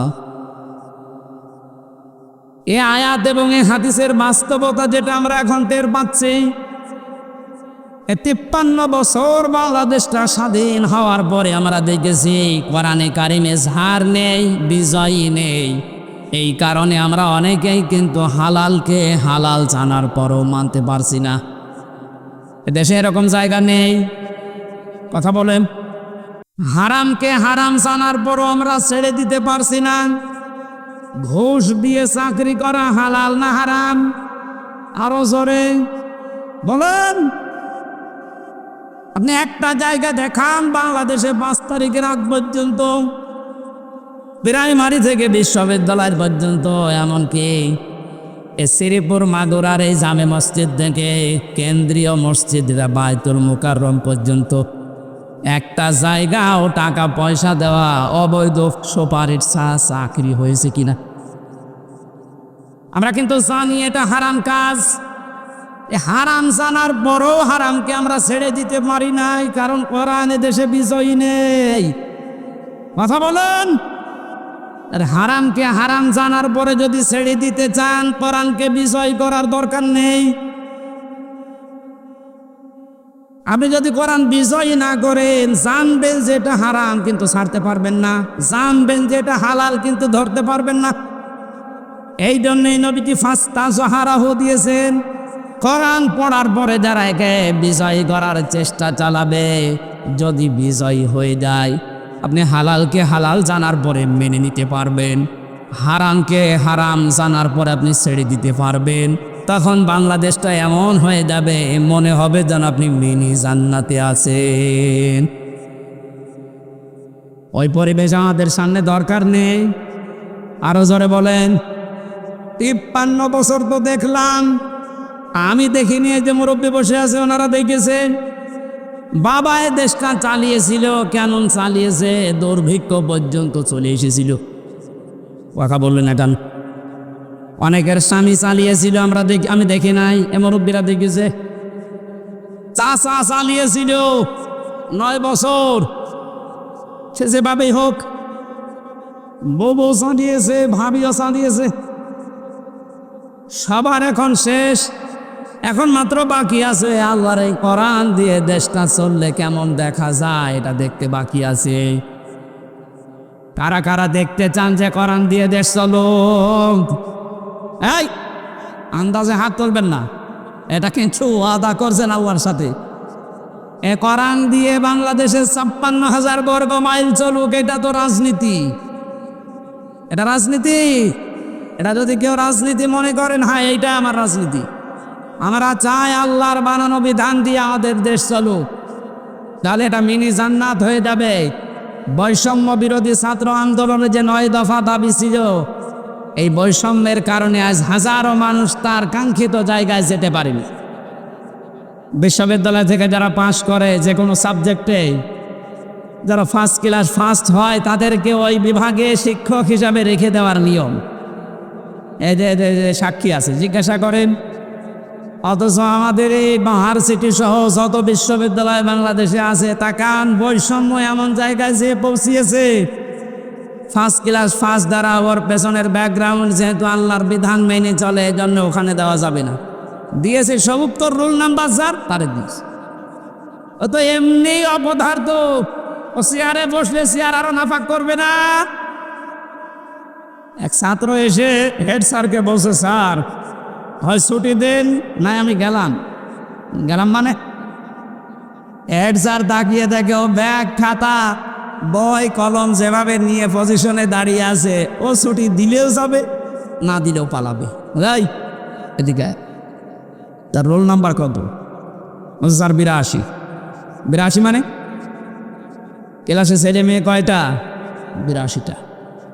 82টা ছেলে মেয়ে, রোল নাম্বার 82। খুব ভালো ছাত্র। ওর জীবনের কোনো উদ্দেশ্য আছে? শুধু আসে বাবা মার ভয়ে আর পাঙ্কু মেরে চলে যায়। যাদের 1, 2, 3 তাদের ব্যাকগ্রাউন্ড দেখে তারা আল্লাহর বিধান মানে, আল্লাহর বিধান জমিনে চায়, এজন্য আপনি তাদের দিলেন না। যার রোল নাম্বার 82, তারে আপনি 35 লাখ টাকা নিয়ে চেয়ারে বসিয়ে দিলেন, কয়দিন পরে চেয়ার থাকবে? দেশটা কত বৈষম্য তৈরি হয়েছিল, কত নিকৃষ্ট জায়গায় পৌঁছিয়েছে। বাস্তব উদাহরণ এই বায়তুল মুকাররমের খতিব। একটা দেশ কত নিচে নামলে জাতীয় মসজিদের ইমাম পর্যন্ত পালিয়ে যায়। বলেন। এটা দূর করার জন্যে হাজারের ওপরে ছেলে মেয়েরা জীবন দিয়ে গেল, শহীদের মর্যাদা লিখেছেন। এরা তো মাস্ট বি শাহাদতের মর্যাদা পেয়েছে। দেওয়াল চাপা পড়ে মরলে যদি শহীদ হয়, আগুনে পুড়ে মরলে যদি শহীদ হয়, পানিতে ডুবে পড়লে যদি শহীদ হয়, সাপে কাটা পড়ে মরলে যদি শহীদ হয়, জালেমের জুলুমের সামনে নিজের জীবন দিয়ে গেল, ওর জীবনের মায়া ছিল না? বলেন। কয়েকদিন আগে শহীদ আবু সাইদের বাড়ি গিয়েছিলাম রংপুরে। ছোটবেলা থেকেই নাকি প্রতিবাদী ওর বাবা বলছিল, যেভাবে জীবনটা দিয়ে গেল এভাবে হাত তুলে কিয়ামতে আল্লাহ ওকে এইভাবেই তুলবে। কারণ শহীদদের কোনো লাশ ধোয়ানো হয় না, যেভাবে মরে ওইভাবেই কবরে দেওয়া হয়। কথা বলেন না কেন? কিয়ামতের দিন এই বুকে 4টা গুলি নিয়ে উঠবে, আল্লাহ জিজ্ঞাসা করবে, আবু সাইদ তোমার বুকে এতগুলো গুলি কেন? ও বলবে, আমি জুলুমের সামনে নিজের জীবন পর্যন্ত দিয়েছি মানুষের অধিকার রক্ষা করার জন্য। আমার জীবনের মায়া ছিল, কিন্তু আমার চাইতে বেশি মহাব্বত ছিল মানুষের অধিকারগুলোর উপরে। বলেন তো এভাবে উঠবে না উঠবে না? এরপরও আমরা আহলে হাদিসের নাম নিয়ে কিছু মানুষকে দেখতে পাচ্ছি, ওরা ভিডিও বানিয়েছে যে না শহীদ আবু সাইদ শহীদ হয়নি, ও বুক পেতে আত্মহত্যা করিস। আপনার ইমান চলে যাবে। মানে শহীদের শব্দটা খেলা চোরা বিষয় না, এটা হাসি তামাশা না। কোরআনে কারিমে আল্লাহ জানিয়েছেন যারা শহীদ হয় এদেরকে মরে গেছে কথা আপনি বলবেন না।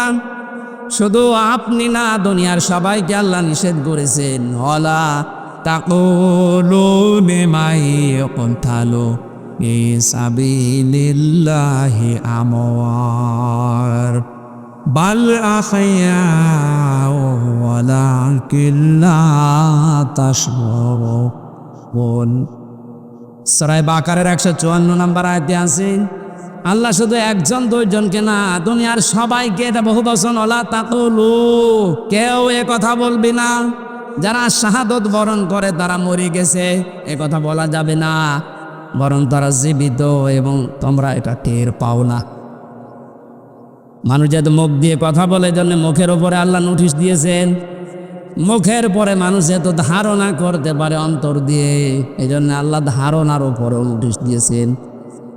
ওয়ালা তাহসাবান্নাল্লাযীনা কুতিলু ফি সাবিলিল্লাহি আমওয়াতা বাল আহইয়াউ ইনদা রাব্বিহিম ইরসাকুন।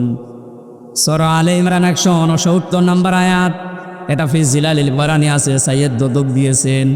আল্লাহ পাক বলেন ধারণাও করবি না যারা শহীদ হয়েছে, যারা মরে গেছে। মুখে বলা নিষেধ, ধারণা করাও নিষেধ। কারণ কি? বালা হইয়া, বরং তারা জীবিত, ইনদা রাব্বিহিম ইরসাকুন, এরা আল্লাহর কাছে রিজিক পাচ্ছে। সুবহানাল্লাহ বলতে পারেন নাই? শহীদরা যে মরে না, রিজিক পায়। আর খাবার খেলে যেহেতু রক্ত গোশত তৈরি হয়, এর প্রমাণ আমি 5 দিন আগে গিয়েছিলাম গাইবান্ধা।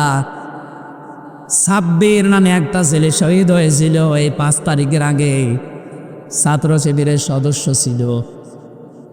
শহীদ হওয়ার পরে ওকে কবরে দিয়ে 26 দিন না 27 দিন পরে তারে তুলেছে। এই 27 দিন পরে দেখছে যে সমস্ত জায়গায় অস্ত্রের আঘাত লেগেছিল ওই জায়গাগুলো দিয়ে ফিনকি দিয়ে রক্ত বের হচ্ছে। বাংলার মানুষেরাও যদি খাবারই না খাবে আল্লাহর কাছে, 1 মাসের পরে ওর শরীরে রক্ত আসলো কোত্থেকে? বলেন। এখানে 1000-এর উপরে জীবন দিয়ে গেল ছাত্র এবং ছাত্রীরা। 2700-র উপরে এখনো বাংলাদেশের বিভিন্ন হাসপাতালে অসুস্থ হয়ে আছে।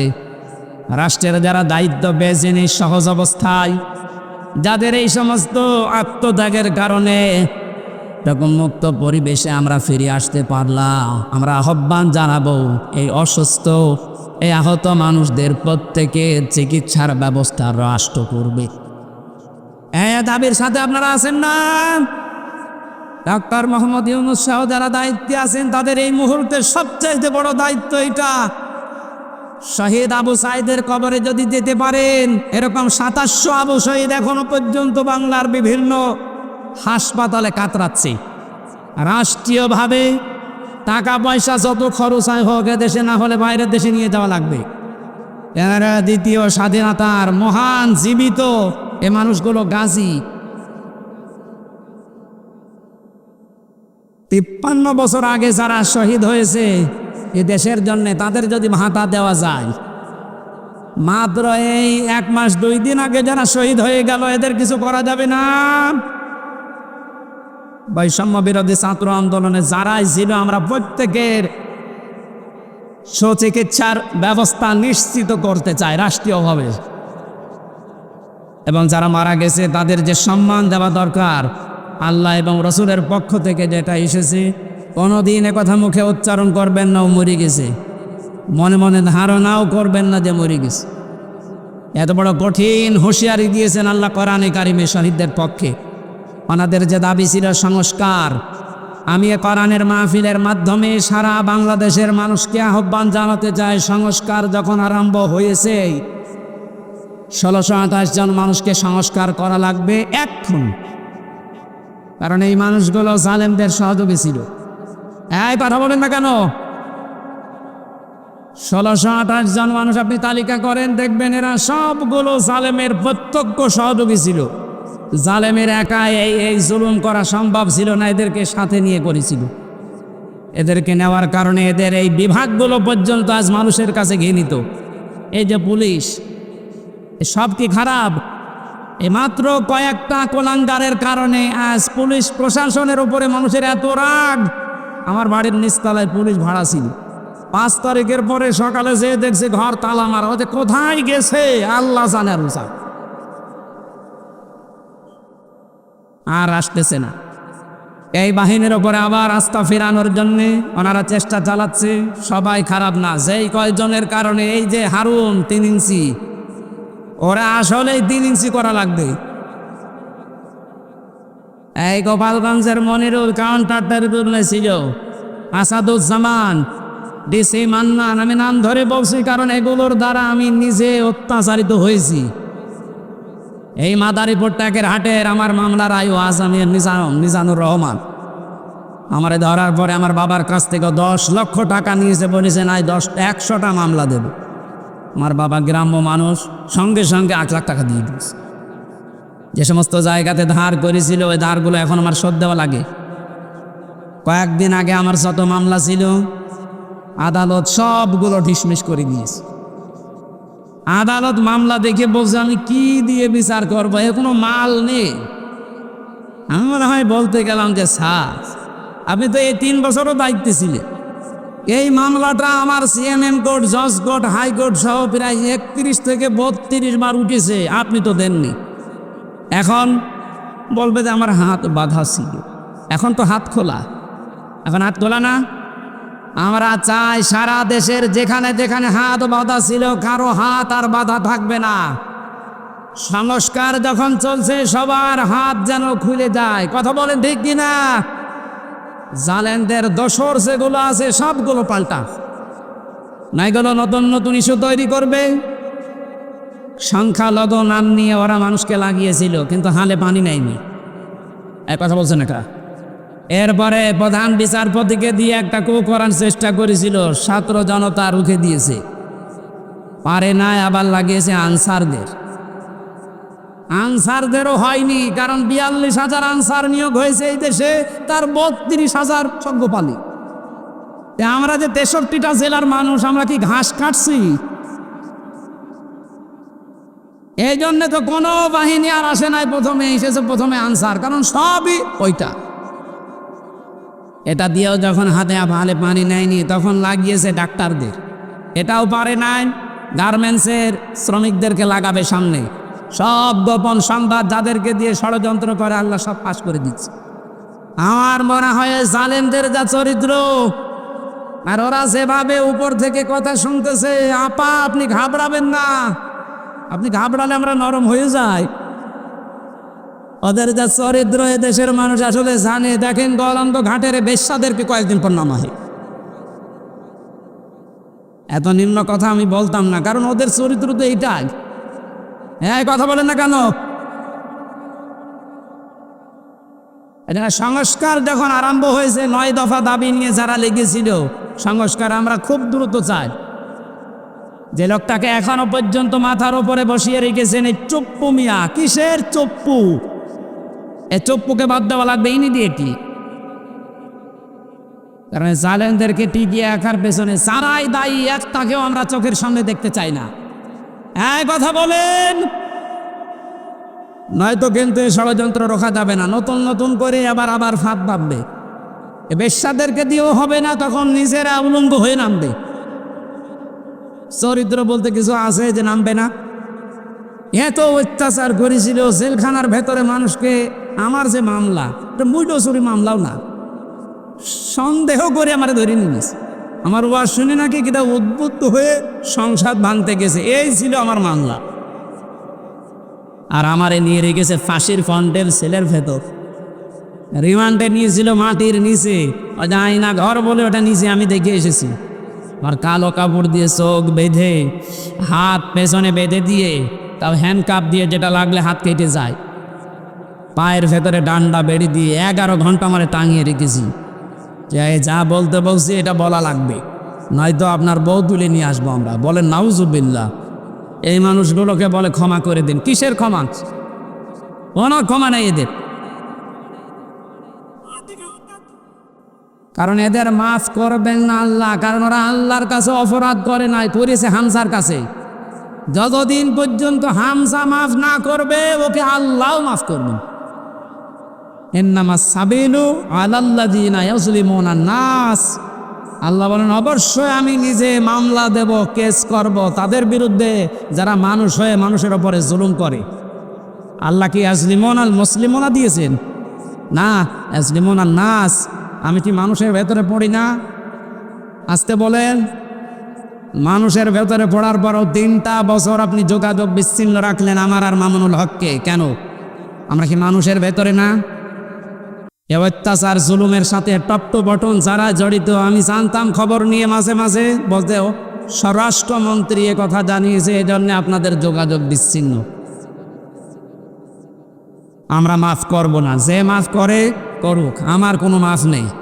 কারণ এদের কারণে আমার ছোট মেয়েটা এখনো পর্যন্ত আমার চেনে না। বাড়িতে গেলেও মনে করে এরকম হুজুর বহু আসে, এও একরো হুজুরই। এই 3 বছরে তো আমার বন্ধু বান্ধব আমার যারা আছে, এই যে আমার বন্ধু, এরা বহু এই 3 বছরে গিয়েছে দেখা করার জন্য। আমার ছোট মেয়ে মনে করে ওই রকমই এক তালে বাসতেছে। আমি যে ওর বাবা, আমার চেনেই না।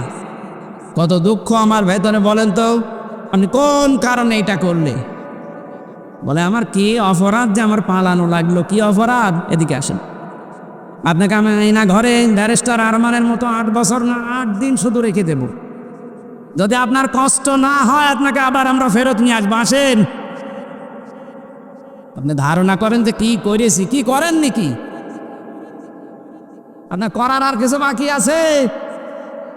বাংলাদেশের 18 কোটি মানুষ যদি আপনাদেরকে মাফ করে দেয়, ব্যারিস্টার আরমানের বউ জীবনও মাফ করবে না। আমার আজমির নাম শোনেননি? এ লোকটা একটা ব্রিগেডিয়ার জেনারেল, সেনাপ্রধান হওয়ার সব যোগ্যতা তার ভেতরে ছিল। আর তাকে 8-9 বছর মাটির নিচে কবরের ছেলে রেখে দিয়েছে। আপনি কি মানুষ? আর এর বড় বলে আমার কি অপরাধ? কি অপরাধ যদি দেখতে চান আসেন, আপনাকে আমরা হাতে কলমে দেখাচ্ছি। জালেম যারা, এই জালেমদের সংস্কার এই মুহূর্তে আমরা আহ্বান জানাচ্ছি। যারা দায়িত্বে আছেন, কোনো দেরি করা যাবে না। খুব তাড়াতাড়ি ছাত্র জনতার এইটাই আসল উদ্দেশ্য ছিল, যে সংস্কার চায়। এখন আবার নতুন করে অনেক জালেম মুনাফিক যারা, এরা আবার এই বৈষম্য আরম্ভ করেছে। এই সংস্কারকে যারা রুখে দিতে চাচ্ছে, যে সমস্ত জায়গায় সংস্কার হওয়ার দরকার 5 তারিখের পর থেকে অনেক জায়গায় আরম্ভ হয়েছিল, এই মুনাফিকরা আবার ওই জায়গাগুলো চালু করেছে।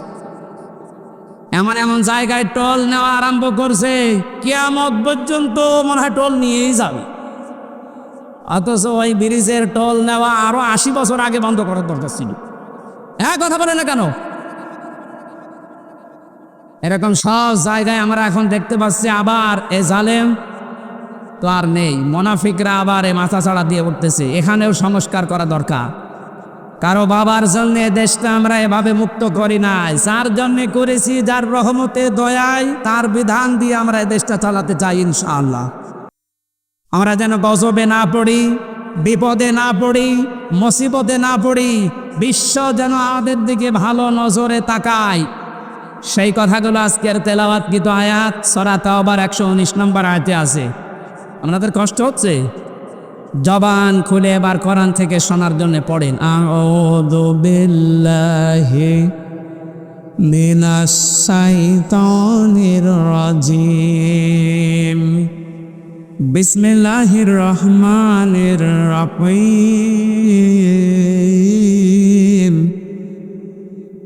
ইয়া আইয়ুহাল্লাযীনা আমানুত্তাকুল্লাহা ওয়া কুনু মা'আস সাদিকিন।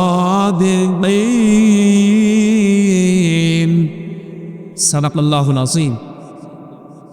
সূরা তাওবার নাম করো, ঐতিহাসিক প্রেক্ষাপট, শানে নজুল, বাস্তব কিছু কথা মাতৃভাষায় বলা, এরপরে ব্যাখ্যা দেওয়া, বাস্তব সংক্রান্ত 5 নম্বরে মূল শিক্ষা নিয়ে আমরা বাড়ি যাব। এরকম 5টা বিষয় ছিল তাফসীরে ইবনে কাসিরের ভেতরে।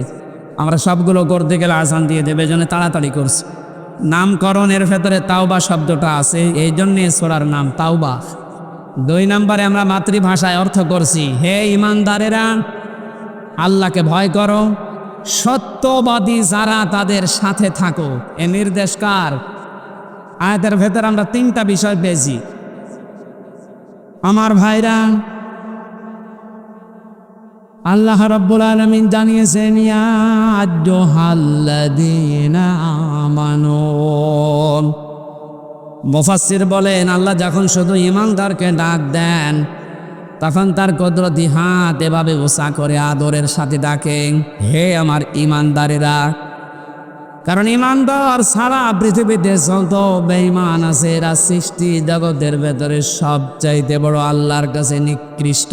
জোরে বলেন নাউজুবিল্লাহ।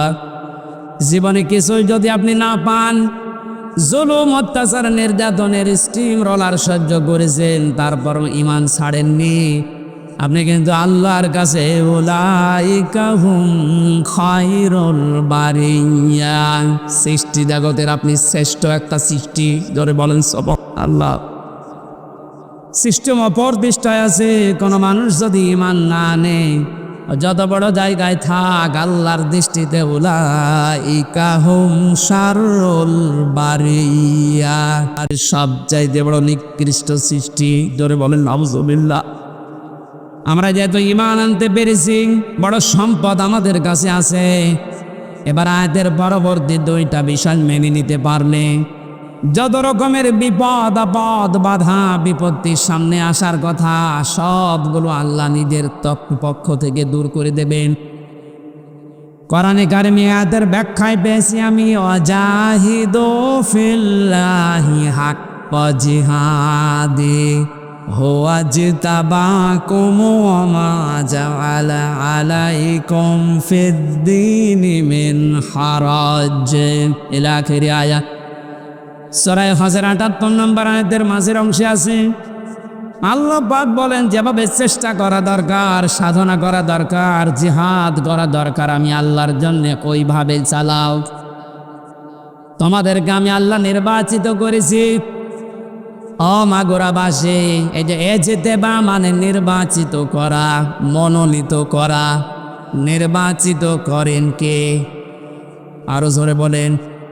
তাহলে নির্বাচিত করা লাগে যার মাধ্যমে, তার নাম নির্বাচন। নির্বাচন করেই মানুষ নির্বাচিত হয়। অথচ 17 বছরের ভেতরে নির্বাচন কি আমরা দেখেই নাই।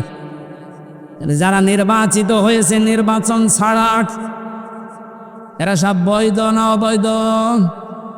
কথা বোঝেন? নির্বাচনের মাধ্যমে নির্বাচিত হওয়া লাগে। আমরা তো নির্বাচিত হতে পারি নাই নির্বাচনের মাধ্যমে, নির্বাচন ছাড়াই আমরা নির্বাচিত হয়ে গেছি। সুতরাং দেশে যারাই দায়িত্বে ছিল এতদিন, একটাও বৈধ না, সবগুলো অবৈধ। না, এখানে হুয়ার ফাইল, জামালার ফাইল আল্লাহ নিজে।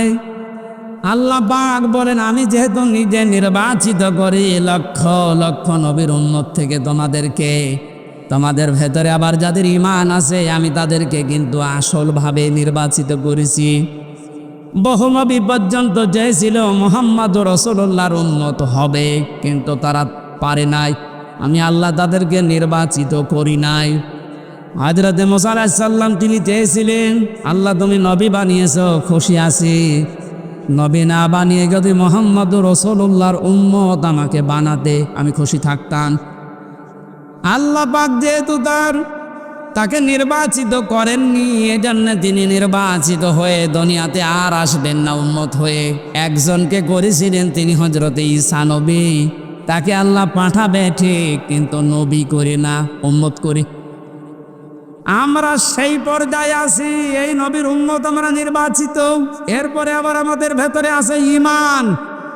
আল্লাহ পাক বলেন ঈমানের উপরে থাকতে গিয়ে, আল্লাহর পথে যদি টিকে থাকতে গিয়ে বিপদ আপদ, মুসিবত, যন্ত্রণা, দুঃখ এগুলো আসে, আমি আল্লাহ ওয়ামা জাআলা আলাইকুম ফিদ্দীনি মিন হারাজ। জাআলার ফাইল বা কর্তা সরাসরি আল্লাহ। দিনের উপরে চলতে গিয়ে ইমানদারদের যত বাধা বিপত্তি, যত ঝামেলা আসবে, এগুলো সব আল্লাহ নিজে দায়িত্ব নিয়ে সরিয়ে দেবেন। জোরে বলেন আল্লাহু আকবার। এটার বাস্তব আমরা কিন্তু দেখতে পাচ্ছি। এখন 5 তারিখে আমার মনে হয় আল্লাহ আয়াতটা কার্যকর করে দিয়েছে বাংলাদেশে। কত রকমের বাধা বিপত্তি, কত রকমের পাহাড় পাথর আমাদের উপরে ছিল, বুকের উপরে। আল্লাহ নিজে দায়িত্ব নিয়ে সব ঘন্টার ভেতরে পাল্টিয়ে দিয়েছে। এমন এমন পাথর আমরা মোড়ে মোড়ে দেখেছিলাম। একটা 30 মিনিটে যখন ঘোষণা হয়ে গেল যে পালিয়ে যাচ্ছে, বিকাল 5টা বাজতে বাজতে সারা দেশের কোনো জায়গায় আর পাথর পেলাম না।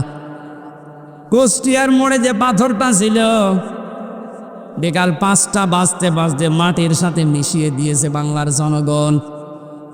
কত হাজার কোটি টাকা খরচ করে বাংলার এই 64 জেলা, 560টা থানার ওপরে আপনি এগুলো বানিয়েছিলেন।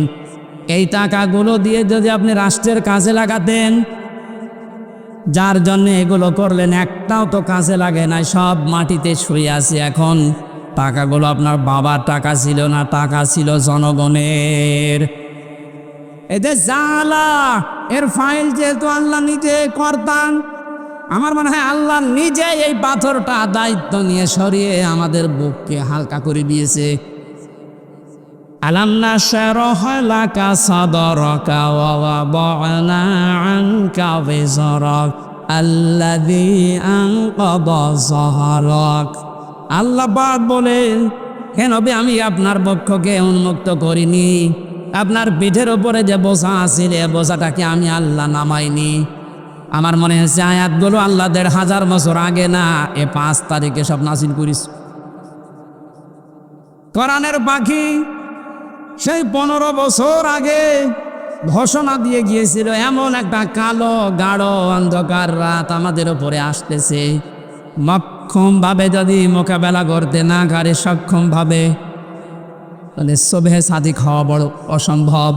আল্লাহ নিজে দায়িত্ব নিয়ে সুবহে সাদিক আমাদের মাঝে এনে দিয়েছে। এজন্য আমরা যারা ঈমানদার, কোনো ভয় নেই, কোনো চিন্তা নেই। ঈমানদারদের ভয় চিন্তা আল্লাহ নিজের পক্ষ থেকে দূর করে দেয়। এর বাস্তব প্রমাণ শহীদ মীর কাশেম আলী। আমাকে কারারক্ষী বলছিল, হামজা ভাই এই লোকটার যেদিন ফাঁসি হবে মাত্র 3 ঘন্টা বাকি আছে। আমি বললাম, স্যার আপনার ফাঁসি হবে 3 ঘন্টা, আপনি এবার প্রস্তুতি নেন। শহীদ মীর কাশেম আলী কারারক্ষী কুতুবউদ্দিন, এই যে রাজবাড়ি বাড়ি, আমার বলছে হুজুর শেষ পর্যন্ত আমারে ডাক দিয়ে বলে, ভাই আমি ঘুমিয়ে গেলাম, 2 ঘন্টা পরে আমারে ডাক দেবে। দেখলাম ঠিক ঘুমিয়ে গেছে। 2 ঘন্টা পরে আরে ডাকলাম রাত 9টায়, যেহেতু 10টায় একে ওনার ফাঁসি। ওঠার পরে গোসল করে অজু করার পরে 2 রাকাত নামাজ আদায় করলেন। এশার নামাজ শেষ করে 2 রাকাত নামাজ আদায় করে আমারে বলছে, কারারক্ষী ভাই জল্লাদ শাহজাহানকে ডাক দেন, আমি রেডি হয়ে গেছি। কারারক্ষী আমারে বলছে, আমির হামজা ভাই আমার মনে হচ্ছে উনি শ্বশুর বাড়ি যাওয়ার জন্য ব্যস্ত, অথচ মাত্র 1 ঘন্টা আছে।